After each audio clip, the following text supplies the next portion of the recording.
Hai guys, Assalamualaikum. Setelah UMNO BN Sabah tidak mahu kerjasama dengan JRS, ini kenyataan daripada Bulletin TV3.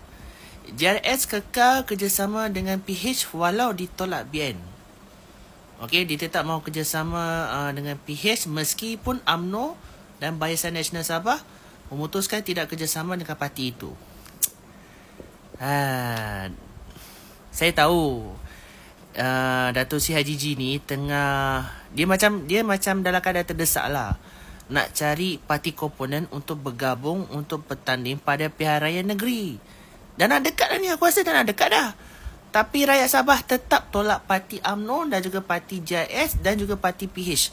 Tiga-tiga parti komponen ni memang rakyat Sabah tolak. Rakyat Sabah ada dua pilihan.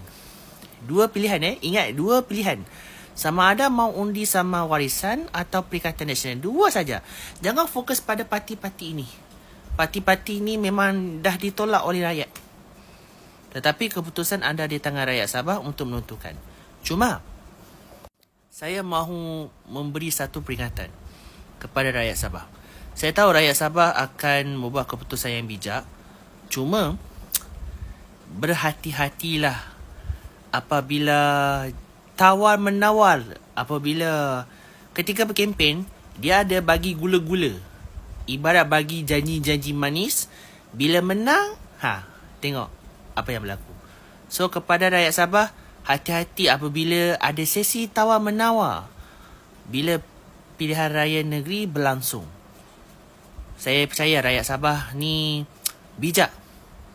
Dan keputusan ada di tangan rakyat Sabah untuk menentukan. Cuma berhati-hatilah apabila ada sesi tawar-menawar ini. Right? Itu saja. Assalamualaikum.